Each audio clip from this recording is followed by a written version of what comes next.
To streaming. In a bid to boost its Peacock streaming service, Universal Studios will send 3 of its movies initially planned for a theatrical release to its streaming service. This was revealed on Monday by Kelly Campbell, president of NBC Universal streaming service Peacock.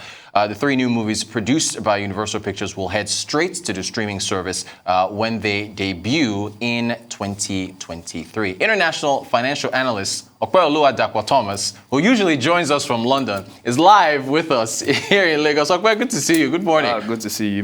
You made me wear the full suit. Exactly. Exactly. I want to start with, you're very welcome. Good to have you here for the first time. Let me start with Italy. What do you make of the support package that they've put together?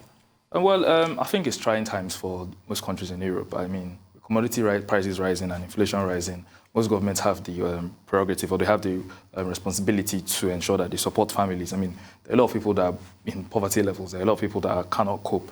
A lot of people don't know how to budget and stuff like that. So the government has to find a way to make this package. And this package is quite robust. It's a 25 billion euro package. And we need to understand that Draghi, who is the current prime minister, has looked at it and said, this is how we want to support the economy. So it's very important for them to make these adjustments and find a way to help people's pensions and, like I said, their retirement, people that are retiring and everything.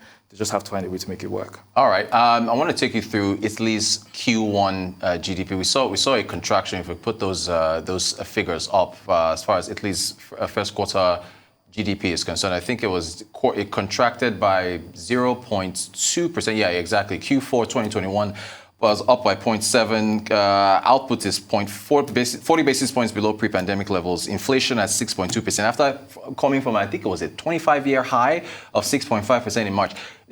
When you see numbers like this, which I think came out a few days ago, does that make the timing of the package, right? Yeah. I mean, yes, it's nice. I mean, like I said, let's look at Draghi's, profile. Draghi was a former European Central Bank governor, so before Christian Lagarde took over. So he knows his numbers, he knows his stuff.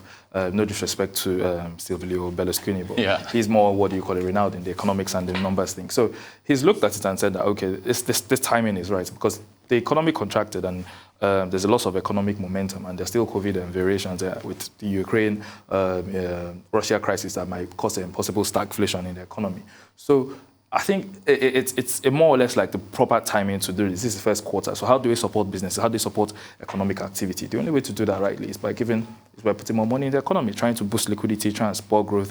Because it's not everyone just talks about interest rates, just alter interest rates, but that's not the only tool that the government can use. So if they put more money into the economy, people can go back there, and it addresses and it offsets the rising costs, which everybody is believing that will come down soon, because obviously commodity cycles, super cycles happen. Oil can be $100 today. Tomorrow we're looking at it as so far $50. So these are the issues that the Italian Prime Minister has looked at, and yes, it's something that they can work on. All right, good stuff.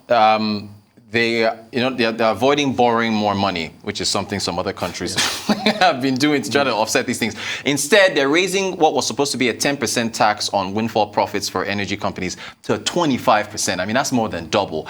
What do you make of that? Will there not be some kind of revolt? How do you think the energy companies will react to that decision? More money, more problems. Yeah, exactly. But the energy companies are also benefiting from the rising prices. So it's, what will I call it? It's theoretical for them to at least pay a fair share of taxes. Yes, from 10% to 25% looks very, very robust, and it might actually affect the profitability margins or the profit margins of these companies. However, it's an organic way to get more money, because the truth is, we've rightly talked about it. You can't just keep borrowing and borrowing. I mean, we have to put an end to quantitative easing, where you're just putting money into the economy, borrowing it. It might affect your debt profile, your future economic growth, your future financial projections. So let's find a more sustainable, organic way. So who is making the most profit in this period? The energy companies. So if you take out money from them, use it to offset the current costs and the current and use it to support the economy. It's more organic and everything. And obviously, when the prices come down, I'm sure it's something they can quickly adjust. And if you look at it, it's 10 billion euros that this money they are going to,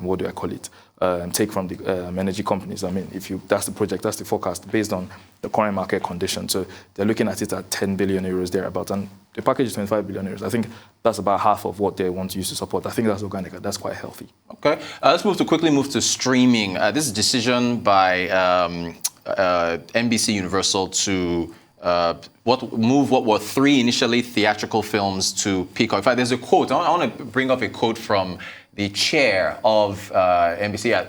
Donna Langley. She said, I think everybody sort of woke up and smelled the coffee during the pandemic and recognized that not all movies are created equal. What do you make of that quote? What do you make of that? Well, I think she's come to the realization that after the pandemic, things have changed for the landscape, for the movie landscape, the movie marketplace.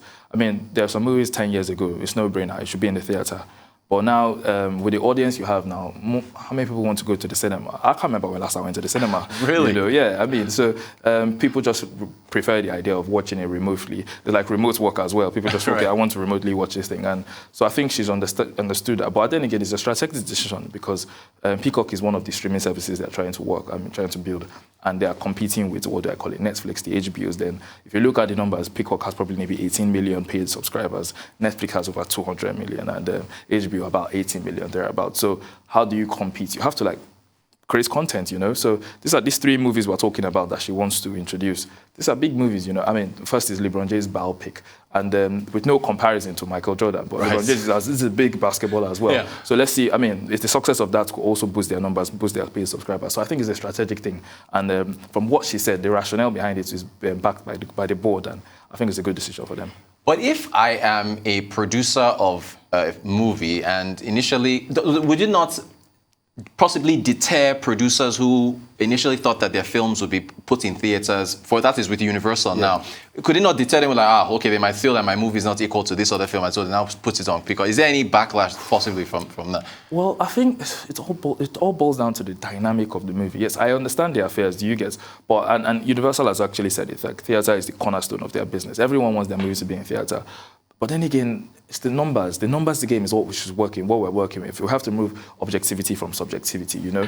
Like, okay, for example, now, after pre-pandemic levels, after pandemic, theater movements went to down by 45%. There's a projected forecast for it going down by another 15% in 2023. So they're seeing that people are not really going to the theater. So if you are just hell-bent on saying, I want to take my movie to the theater, are you that movie? Are you that guy? You get, for example, a Marvel movie would obviously certainly hit the theater. Doctor Strange this Friday. Exactly. Yeah, you get so everyone's going to go to the theater. Right. You know that. So exactly. So I mean, the big things Universal are working on, what do you call it?